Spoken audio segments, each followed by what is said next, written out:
Halo, Assalamualaikum warahmatullahi wabarakatuh. Selamat pagi semuanya. Apa kabar? Mudah-mudahan semua masih dalam keadaan sehat. Tetap semangat ya. Oke, kita sudah di pertemuan ke-12 atau meeting ke-12 setelah minggu lalu belajar tentang sistem kearsipan. Nah, kembali lagi ketemu dengan saya di mata kuliah manajemen administratif. Oke, sebenarnya sistem kearsipan itu tidak rumit ya teman-teman, seperti yang sudah kalian pelajari sebelumnya.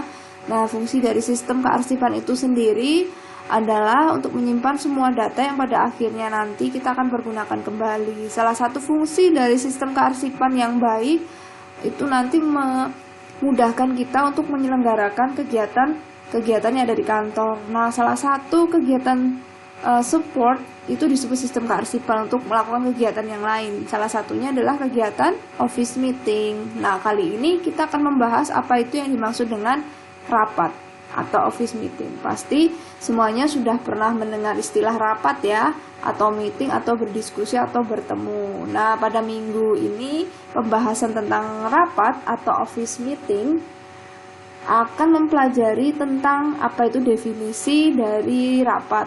Ya, definisi itu memberikan sebuah penjelasan tentang batasan rapat, membedakan rapat besar dan rapat kecil.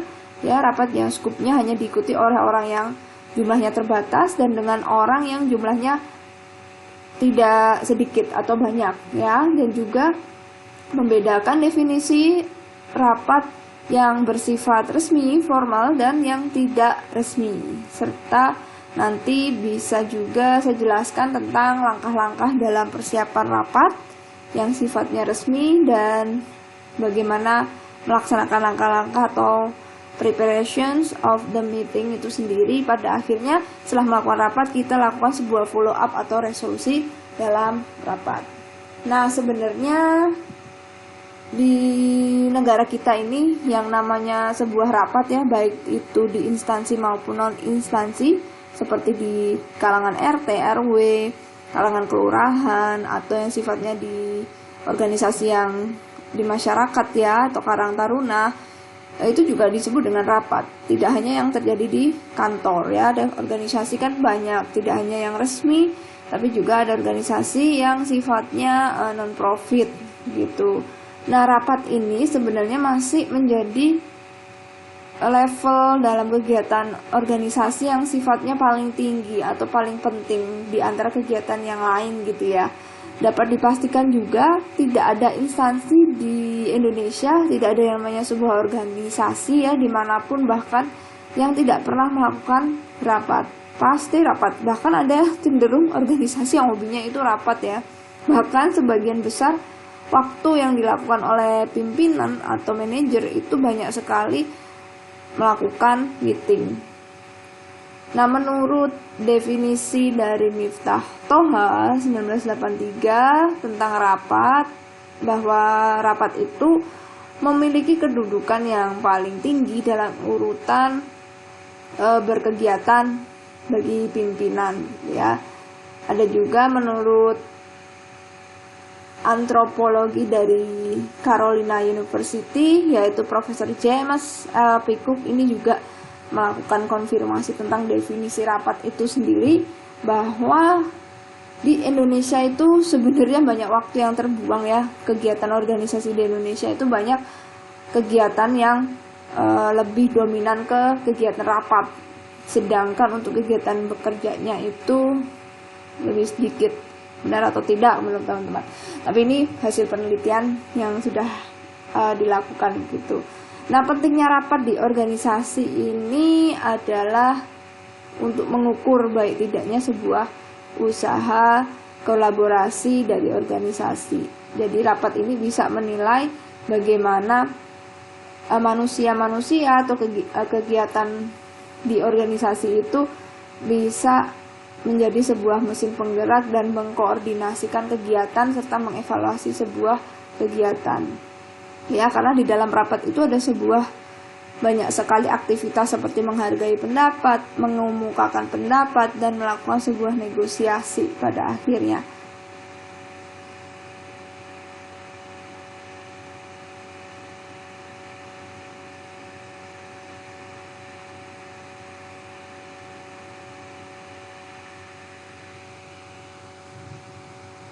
Nah, tapi satu sisi yang namanya rapat ini ada juga yang beranggapan bahwa rapat ini merupakan hal-hal yang menjadi pemborosan dalam organisasi.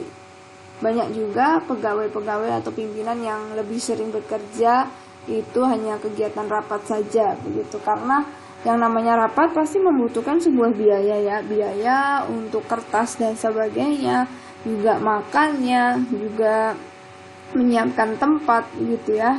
Tenaga dibiarkan banyak yang menganggur hanya mendengarkan, sementara tidak begitu memahami apa yang dibahas. Nah, ini bisa dikatakan bahwa rapat itu sebuah dilema ya. Banyak yang bilang juga ini merupakan kegiatan yang tidak produktif karena hasilnya tidak terlalu bermanfaat atau terlalu membingungkan gitu di satu sisi. Jadi harus diselenggarakan dengan efisien. Jadi bagaimana cara melakukan rapat yang efisien? Nanti kita akan bahas ya. Biasanya kalau sudah rapat, kalau tidak berpengalaman, maka dia lebih jatuhnya rapat itu adalah rapat yang tidak efektif gitu ya.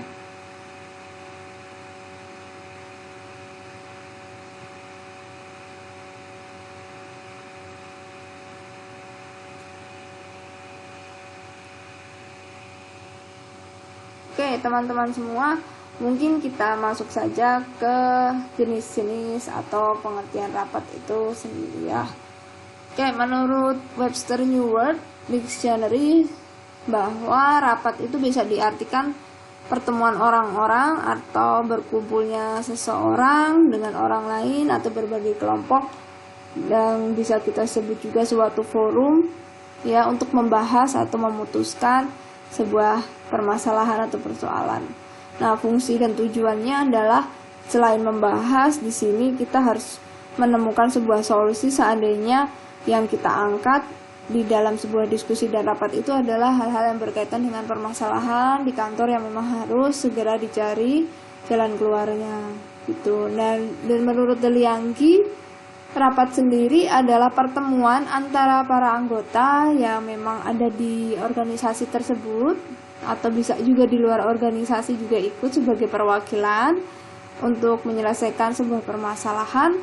Tetapi permasalahan ini harus merupakan sebuah kepentingan bersama ya, yang menurut ada sangkut pautnya dengan si para pegawai atau para anggota rapat itu sendiri. Nah, pendapat-pendapat tersebut dapat disimpulkan bahwa rapat itu merupakan pertemuan di sebuah organisasi yang membahas permasalahan yang ada di perusahaan. Jadi yang dibahas itu adalah sebuah hal yang memang harus dicarikan solusinya. Jadi rapat itu bukan akhir dari sebuah kegiatan ya, justru itu merupakan sebuah puncak tertinggi dari sebuah kegiatan di kantor, yang mana nantinya juga harus di follow up dengan segera. Nah, biar lebih efektif ada beberapa cara. Nah, kita harus tahu juga bahwa yang namanya rapat itu ada dua jenis, rapat formal dan rapat informal. Nah, rapat-rapat yang kecil gitu ya sifatnya di dalam kantor atau antar kantor itu sendiri tidak memerlukan persiapan biasanya, tidak memerlukan pelaksanaan yang susah. Tapi juga ada sedikit persiapan yang harus dilakukan gitu ya. Salah satunya sebagai anggota yang ikut rapat, sekretaris atau siapapun itu harus mengetahui agenda rapat saat itu.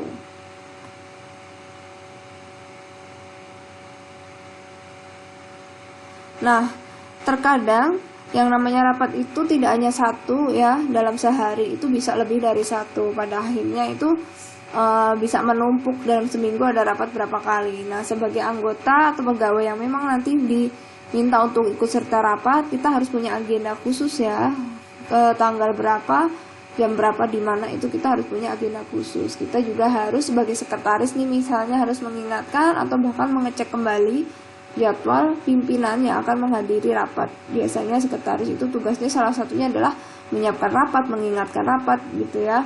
Karena biasanya kalau si pimpinan yang akhirnya di situ harus menjadi sebuah narasumber yang nanti mempresentasikan permasalahan, dia juga yang harus membuat presentasi dari bahan-bahan yang akan dirapatkan gitu.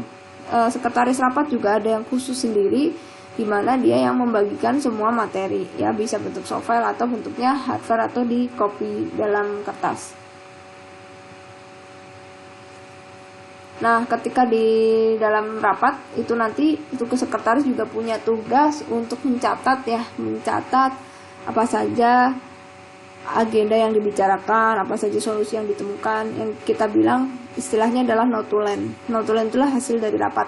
Nah, notulen ini ada bentuknya, formatnya, setiap perusahaan punya. Kalau memang tidak punya, sebagai sekretaris harus punya inisiatif untuk membuat yang namanya notulen. Nah, notulen sifatnya mungkin saat ini tidak terlalu dibutuhkan, tetapi untuk ke depan, untuk di kegiatan berikutnya itu menjadi sebuah bukti atas langkah yang dilakukan oleh perusahaan. Misal sebuah keputusan di rapat itu membahas tentang penetapan harga untuk produk baru kita pasca new normal. Misalnya produknya adalah minuman gitu ya, dan ini adalah usahanya kafe yang punya berbagai cabang nasional misalnya. Nah, otomatis di sini kan akan terjadi sebuah keputusan ya, yaitu penetapan harga untuk satu produk. Nah, setelah produk itu diberi harga baru hasil dari kegiatan diskusi rapat, otomatis nanti akan terjadi sebuah dampak. Apakah masyarakat atau pangsa pasarnya menerima makin banyak yang beli, atau karena harganya dirubah masyarakat jadi tidak terlalu banyak tertarik membeli karena kemahalan mungkin dipikirnya, atau mungkin tidak ada dampak, atau tetap saja penjualannya. Nah, disinilah akan dijadikan bahan evaluasi rapat berikutnya. Kapan terakhir rapat itu ada di notulen, apa saja pembahasannya itu ada di notulen, apakah sudah membahas dampaknya itu bisa dicek di notulen. Jadi harus ada recordnya yang bersifat arsip ya. Nah, inilah nanti harus diarsipkan. Untuk aturan-aturan di dalam rapat sendiri sifatnya itu sangat kultural, sangat tergantung dengan kegiatan atau budaya organisasi setempat ya. Biasanya aturan diskusinya itu menggunakan aturan universal, di mana ada jadwal atau jatah siapa dulu yang berbicara, lalu nanti peraturannya setelah itu silakan berpendapat, dipersilakan baru kita berpendapat. Kegiatan rapat yang pertama itu sebelumnya adalah kita perlu mempersiapkan sebuah ruangan ya. Dari sekian banyak hal yang harus dilakukan untuk mempersiapkan ruangan, tentu saja kita harus tahu, misal di sana kita sebagai sekretaris atau sebagai pegawai atau sebagai asisten manajer yang memang harus menyelenggarakan rapat ya, kita harus tahu mana ruangan yang ingin digunakan. Apakah menggunakan ruang pimpinan kalau memang rapatnya bersifat kecil, hanya beberapa orang saja, 3-5 orang atau lebih gitu ya. Kalau lebih khusus ada ruangan khusus untuk rapat. Nah, untuk mempersiapkan ruang ini dilakukan sebelum undangan atau informasi kegiatan rapat itu diinformasikan. Ingat ya, untuk mempersiapkan ruang, mencari ruang itu dilakukan sebelum kita menulis undangan atau menginformasikan kegiatan rapat yang akan terselenggara. Sebenarnya sifat rapat itu macam-macam teman-teman. Ada yang pimpinan menginginkan saat itu rapat gitu dalam waktu yang singkat ya, itu hal-hal yang lumrah terjadi. Oke lah, rapat sebentar aja, saya mau membahas supaya semua tahu misalnya ya. Tapi kalau di era seperti saat ini sangat fleksibel sekali, tidak membutuhkan ruang. Tetapi ketika memang memungkinkan ada ruang, sudah terbiasa dengan kegiatan rapat offline yang harus bertemu tatap muka dan sifatnya adalah tim kecil, hal itu tidak jadi soal gitu ya. Biasanya mereka juga punya fasilitas ruang rapat yang memadai untuk tim-tim kecil misalnya. Tinggal datang aja ke ruang pimpinan, misalnya di situ ada ruang tamu yang cukup untuk sekitar 5 orang, ya sudah terjadi rapat di situ gitu. Nah, sifat untuk rapat resmi itu adalah sifatnya rutin ya, diselenggarakan di conference room. Biasanya kita sebutnya ada yang bilang conference room atau ruang sidang pimpinan atau ruang tamu pimpinan atau di ruang conference pimpinan itu sendiri.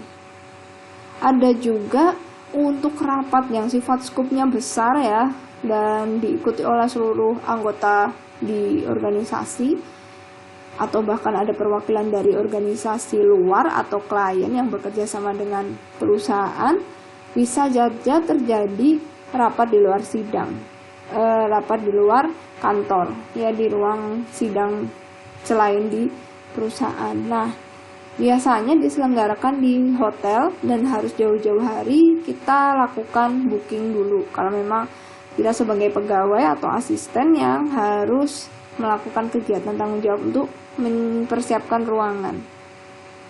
Biasanya rapat apa yang ada di hotel ya? Kita akan pinjam ruang besar di hotel, itu rapat pemegang saham misalnya.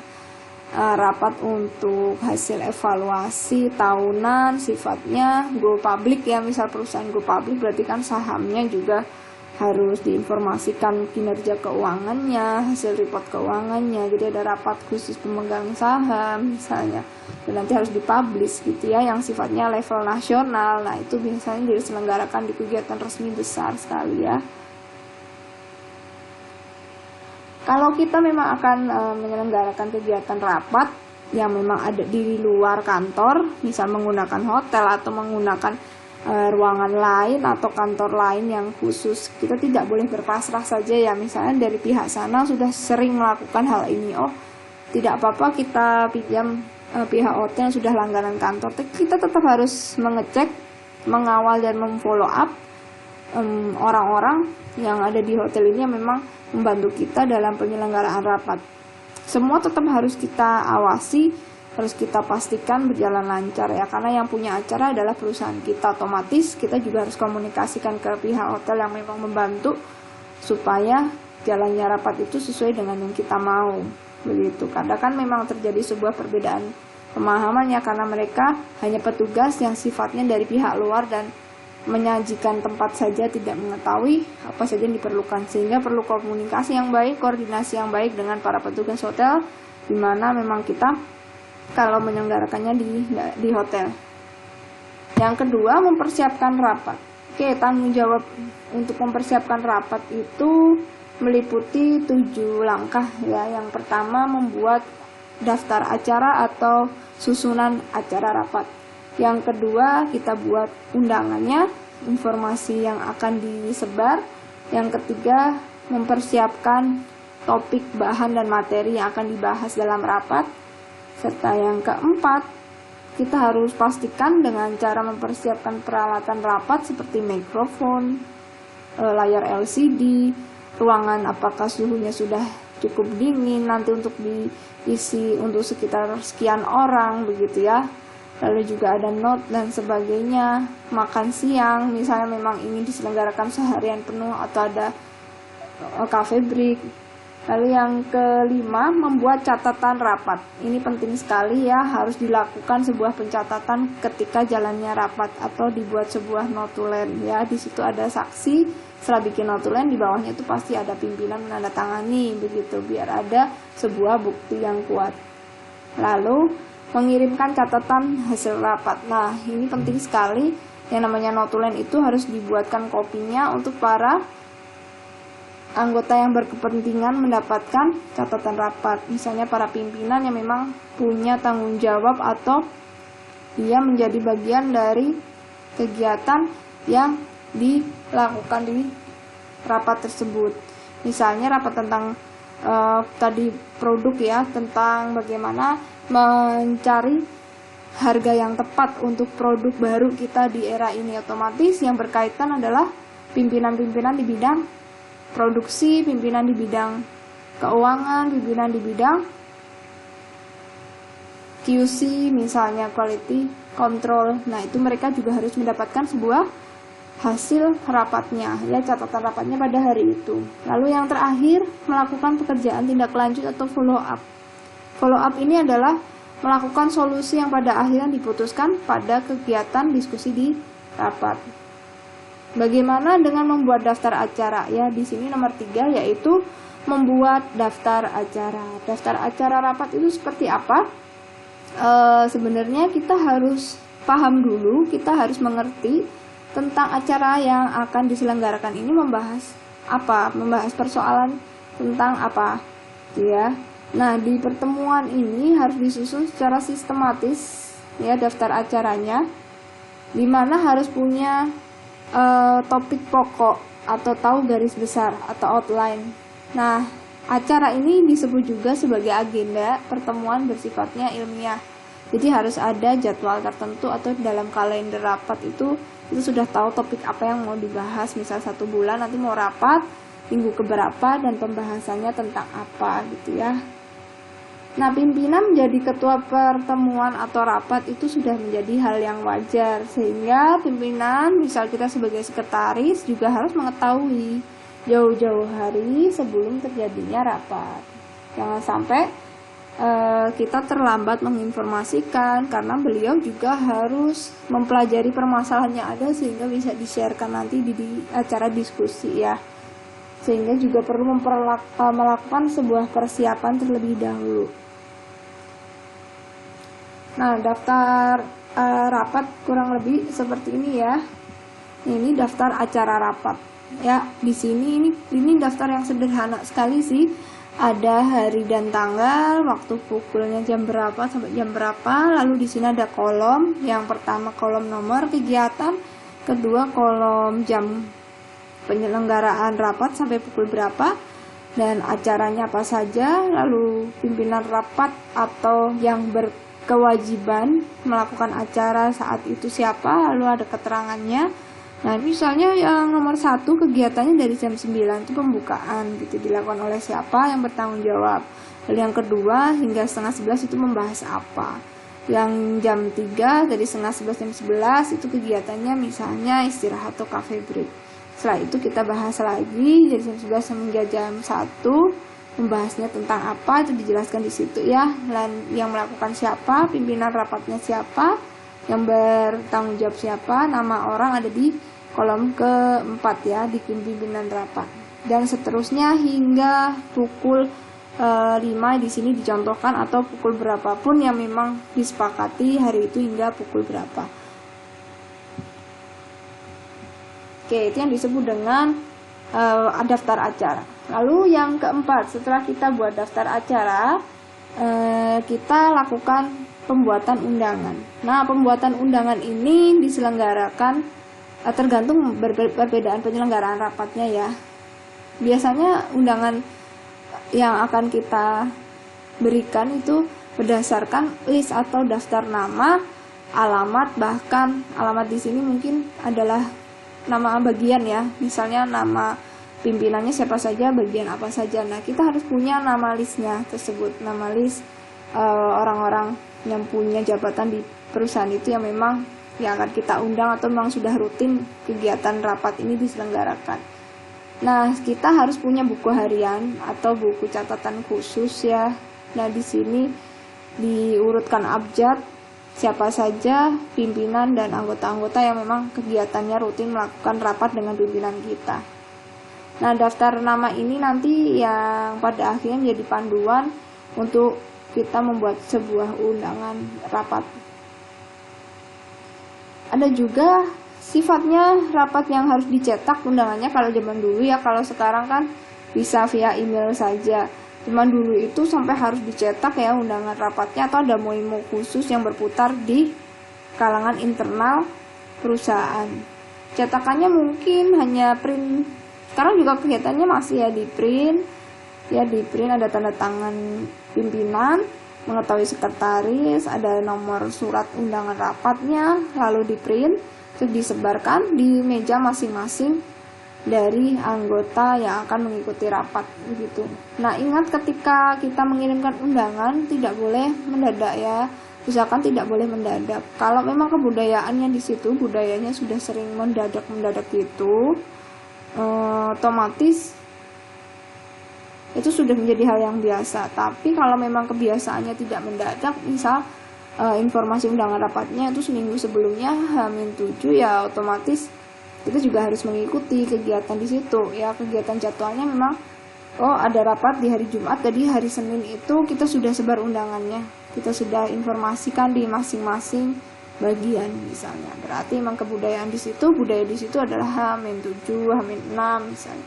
Kalau ternyata baru hari ini informasiin dan besok rapat dan itu menjadi hal yang tidak dipermasalahkan oleh para anggota di perusahaan, ya tidak masalah gitu ya. Memang kebiasaannya seperti itu misalnya. Nah, itu sudah menjadi hal yang berbeda di masing-masing perusahaan.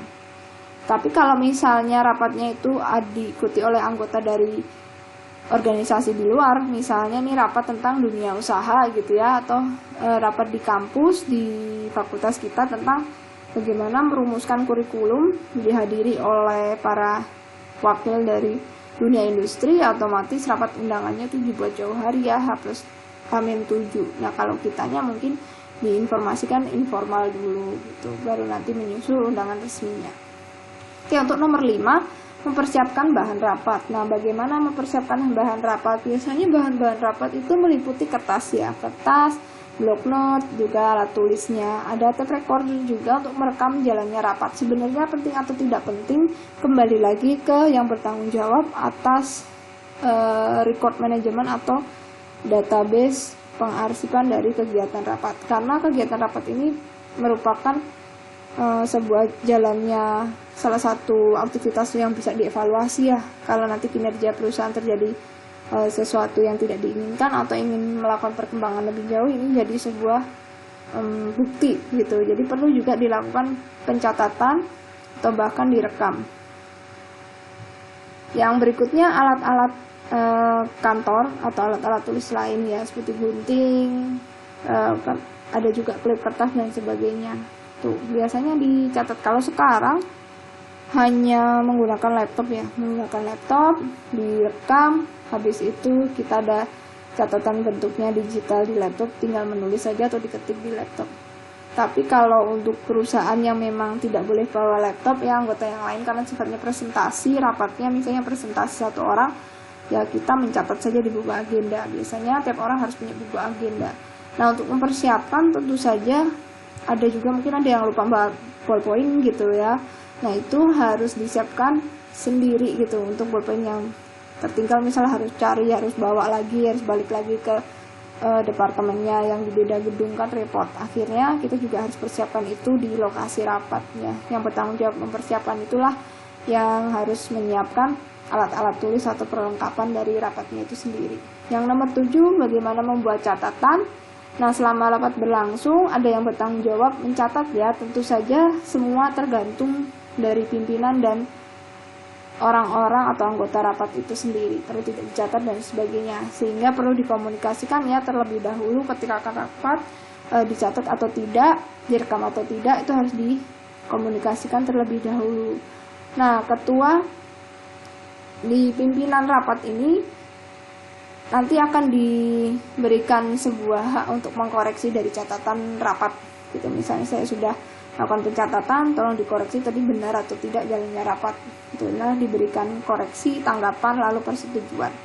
Nah, isi dari catatan biasanya adalah judul penyelenggaraan rapatnya itu tentang apa, terus anggotanya siapa saja yang hadir, lalu ada tanggal, waktu, dan tempat gitu ya. Terus lalu ada macam rapatnya, misalnya rapat yang keberapa, tentang apa, dan mungkin ini rapat susulan atau rapat lanjutan gitu. Juga hasil rapatnya tentang apa, itu bersifat poin, bentuknya adalah poin yang sederhana ya, bukan bercerita yang sifatnya paragraf, bentuknya adalah poin. Nah, ada kemungkinan juga yang membuat catatan rapat itu bukan sekretaris, tapi orang lain yang memang khusus ditugaskan untuk melakukan pencatatan gitu ya, tapi juga dia masih ikut bertanggung jawab atas tugas-tugas yang dibahas di kegiatan diskusi tersebut gitu ya. Yang ke-8 yaitu mengirimkan hasil rapat. Nah, untuk mengirimkan hasil rapat itu dilakukan bisa saja melalui telepon kalau memang anggota rapatnya sedikit, atau melalui kirim email ya. Kalau anggotanya besar, itu biasanya kita lakukan pencetakan menggunakan fotokopi gitu, khusus biasanya butuh waktu 1 minggu kalau emang anggotanya besar. Tadi misalnya yang diselenggarakan di hotel dan itu membahas hal-hal tahunan yang sifatnya tahunan dan 1 tahun ke depan, misal perencanaan ke depan. Nah, laporan ini biasanya dikirim dan nanti ada tanda tangan dari pimpinan di situ yang mengesahkan. Apabila rapat diselenggarakan rutin, laporannya juga bentuknya itu ada khusus formatnya, bisa juga rutin. Dalam artian rutin ini memang sudah punya pakem atau standar dari bagaimana menulis laporan itu sendiri. Yang terakhir adalah following up the next issue, yaitu melakukan tindak lanjut tentang isu yang dibahas di kegiatan rapat. Ya, apabila rapat diselenggarakan acaranya secara rutin, biasanya ada sebuah formulir ya di situ.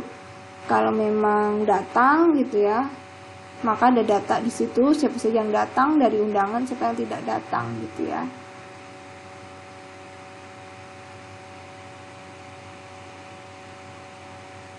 Oke, untuk yang following up the next issue kita akan bahas lagi nanti di bagian resolusi ya. Kita di sini akan membahas dulu bagaimana tindakan yang harus dilakukan untuk para anggota yang memang hadir di situ dan yang tidak hadir ya. Ada anggota yang memang hadir nanti kan diminta sebuah formulir ya, suruh mengisi formulir. Formulir ini berkaitan dengan pendapat, bisa nama anggota dan kedudukan jabatannya apa gitu ya. Saya akan tunjukkan, nah ini dia contoh lembaran tentang bagaimana memfollow up sebuah kegiatan rapat ya. Di sini ada hari dan tanggal rapat, ada jamnya, tempat acaranya tentang apa, di situ bisa datang atau tidak datang gitu ya. Nah, tapi kalau digunakan dengan sifatnya pencatatan khusus dan otomatis, jadi tidak perlu menggunakan formulir bagaimana untuk melihat dia datang atau tidak gitu. Nah, apa yang harus dilakukan berikutnya ketika kita sudah mengetahui apa saja yang harus dilakukan saat rapat ya. Nah, saat rapat ini kita pastikan alat-alat bahan yang ada di meja rapat ini cukup, sudah tersedia semua, kursi juga sudah sejumlah anggota yang akan hadir. Kalau memang tidak diperbolehkan merokok di tempat, harus diberikan informasi yang jelas di awal ya. Sound system juga harus dicek. Bagaimana tape recordernya juga harus di standby kan, jangan sampai terlupa untuk record, biasanya saking sibuknya jadi lupa ya. Lalu menjaga selama berlangsung, sebaiknya tidak keluar masuk dari ruangan rapat. Jadi harus dipersiapkan semua sudah ada di dalam ruangan tersebut. Apabila memerlukan sesuatu yang harus dilakukan bolak-balik keluar masuk ruangan ya, apabila ruangannya kecil itu kan sangat mengganggu. Nah, itu lebih baik kita punya salah satu seseorang yang bertanggung jawab juga yang mengambilkan keluar ya, ditugaskan melakukan bantuan selama kegiatan rapat. Nah, rapat kecil biasanya disediakan juga kemungkinan pencatatan digital gitu. Kalau sekarang tape recorder itu dengan handphone juga bisa, atau juga dengan laptop ya, direkam dengan laptop itu bisa, atau bahkan di video ya, di video begitu. Nah, apabila kita ingin melaporkan hasil dari rapat ya, misalnya yang hadir itu 80% ke atas ya, yang sudah datang, misal pimpinan belum datang nih, yang pesertanya sudah hampir 70%, nah itu pimpinan segera harus diinformasikan untuk masuk ke dalam ruangan rapat. Ya, lebih baik lagi tidak harus menunggu sampai para anggota hadir. Tapi kalau dia termasuk pimpinan yang sibuk, rata-rata kan para anggota yang ingin diajak rapat itu menunggu lebih dulu gitu ya.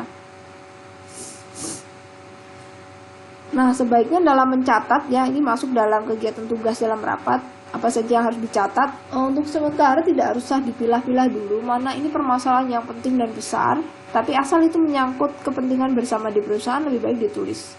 Setelah itu baru dipilah-pilah dan diinformasikan ke pimpinan mana yang perlu dikoreksi, ditambahkan atau dikurangi. Oke, apabila rapat di sana diminta membacakan keputusan, sebaiknya memang kita akhirnya membacakan ya. Kalau memang kita sebagai sekretaris ditugaskan untuk membaca surat keputusannya, hasil dari rapat, biasanya nanti dibacakan sebuah kesimpulannya ya. Dan jalannya rapat ini tidak boleh keluar dari agenda yang memang sudah ditetapkan tadi, sudah dibuat rancangan listnya siapa saja yang bertanggung jawab memimpin, kegiatannya membahas apa, itu sudah harus direncanakan di awal terlebih dahulu. Nah, biasanya di dalam rapat itu ada pengambilan keputusan, sifatnya adalah voting, pengambilan suara. Nah, yang setuju tidak setuju dicatat juga, jangan sampai terlupa. Misal saking serunya kegiatan untuk voting, kita jadi lupa mencatat. Setelah rapat selesai, rapat berikutnya misalnya akan ada informasi, akan dilanjutkan lagi rapat ini dalam seminggu ke depan, misalnya dalam 2 minggu lagi. Nah, di situ pun diinformasikan dan tanggalnya ditetapkan sekalian di situ untuk mempermudah koordinasi berikutnya, gitu ya. Oke, bagaimana dengan resolusi? Nah, resolusi ini seringkali menginginkan namanya ucapan terima kasih ya, atau menginginkan sebuah tindak lanjut lagi, misalnya feedback ya, atau tanggapan apakah rapat ini sudah cukup memberikan manfaat, kejelasan atau keterangan yang memang dibutuhkan dalam penyelesaian solusi, begitu. Jadi di sini sifatnya berupa feedback, berupa hasil kesimpulan itu nanti apa yang harus dilakukan, dan kesan serta pesan dari para anggota yang melakukan kegiatan rapat itu sendiri. Oke, teman-teman, bisa kita simpulkan bahwa di kegiatan rapat itu ada definisinya dan tujuan serta jenisnya ya. Untuk definisinya bisa disimpulkan bahwa rapat atau meeting merupakan pertemuan sekelompok orang untuk membahas, mendiskusikan sebuah permasalahan, di mana permasalahan ini menyangkut kebaikan bersama, kepentingan bersama. Nah, kalau tidak kepentingan bersama tapi menyangkut kepentingan bersama, apakah dirapatkan? Tentu saja tetap dirapatkan, tapi tim kecil ya. Lalu untuk tujuan rapat sendiri pada akhirnya adalah meminta sebuah pertimbangan dan mengambil sebuah keputusan, gitu. Bisa tidak bahwa sebuah rapat itu untuk tidak mengambil keputusan? Sebenarnya bisa, tetapi kembali lagi, sebenarnya ending dari semua hal itu, permasalahan adalah bagaimana kita bersikap, ya. Misalnya ke depannya bakal ada sebuah tantangan nih, untuk bisa bikin produk baru. Tantangannya adalah pasar. Misalnya pasar saat ini sudah berubah, berbeda. Tidak lagi orang mencari makan itu datang ke resto misalnya. Jadi konsepnya sudah harus berubah. Jadi kita kalau tidak mengikuti agak kesulitan pada akhirnya untuk bertahan. Nah, hal ini kan sebuah informasi ya. Jadi rapat itu adalah sistemnya adalah menginformasi sebuah pandangan yang sedang berkembang, pada akhirnya dibahas bersama. Kekhawatiran dan permasalahan yang terjadi di situ kita florkan. Setelah itu kita temukan bagaimana solusi-solusinya supaya diterapkan bersama-sama hingga terjadi sebuah kesepakatan ketika menghadapi hal itu. Jadi tidak berbeda-beda. Jadi fungsi rapat itu menyamakan persepsi yang pada akhirnya ketika menghadapi hal yang sama, di setiap departemen, di anggota-anggota itu ada satu kata atau keseragaman dalam berkeputusan, mengambil suatu sikap ya akan menghadapi hal tersebut karena sudah dirapatkan ya. Lalu jenis rapat itu kalau disimpulkan, ada rapat yang sifatnya kecil, hanya diikuti beberapa orang, 3 orang misalnya. Sifatnya besar, lebih banyak lagi, skupnya lebih besar, bisa satu organisasi atau bahkan 2 organisasi. Bersifat resmi dan tidak resmi. Nah, yang bersifat resmi itu yang menggunakan undangan, menggunakan tanda tangan, ada pencatatan resmi gitu ya, ada nomor surat. Yang tidak resmi itu misalnya hanya pimpinan, sekretaris, dan 1 orang lagi misalnya, hanya membahas atau mengevaluasi rapat besar barusan. Misalnya gimana tadi hasil notulen kamu, sini saya koreksi. Kalau misal kamu masih bingung, saya panggilkan staf saya 1-2 orang lagi untuk membahas hasil notulensi ini gitu ya. Ya itu kan staf sifatnya sebenarnya tidak resmi ya, tidak resmi dalam artian tidak dicatatkan karena hanya mendiskusikan hal yang sifatnya segera dan sederhana gitu ya. Nah, lalu persiapannya apa saja yang perlu dilakukan? Itu banyak sekali gitu ya, baik resmi maupun tidak resmi. Misalnya menginformasikan kapan undangannya harus diberikan gitu ya, dan persiapannya apa saja, untuk peralatannya apa saja, membuat undangan dan sebagainya tadi ya, mempersiapkan alat, membuat catatan dan mengirimkan catatan rapat atau notulen tadi, serta melakukan follow up atau feedback. Nah, pentingnya dari feedback ini levelnya sangat-sangat penting ya, karena emang setelah rapat itu apa yang harus dilakukan itu penting sekali. Nah, itu harus diinformasikan ke semua bagian yang memang kalau tidak datang atau emang tidak diundang, emang harus diinformasikan. Biasanya terjadilah sebuah keputusan atau sifatnya pengumuman resmi bahwa kita akan melakukan ekspansi ke bidang lain. Misalnya kita akan melakukan diferensiasi. Oh, sudah dirapatin ya kemarin? Iya sudah. Kita akan menunjukkan produk baru. Nah, nanti semua departemen akan diinformasikan hal-hal ini ya, keputusan-keputusan baru. Ya, ini adalah bagaimana menginformasikan hasil rapat itu sendiri. Oke, teman-teman semua, itu tadi pembahasan yang bisa saya sampaikan. Nah, ini kita bisa coba untuk menjawab soal latihan. Ada 2 di sini ya. Pertanyaan pertama, apa saja tugas yang harus dilakukan sebelum rapat, pada saat rapat, dan setelah rapat. Nah, ini tugas-tugas apa yang harus dilakukan gitu. Baik tugas kita, semisal kita sebagai sekretaris, asisten manajer, atau yang ditugaskan untuk mempersiapkan rapat, tugasnya apa saja.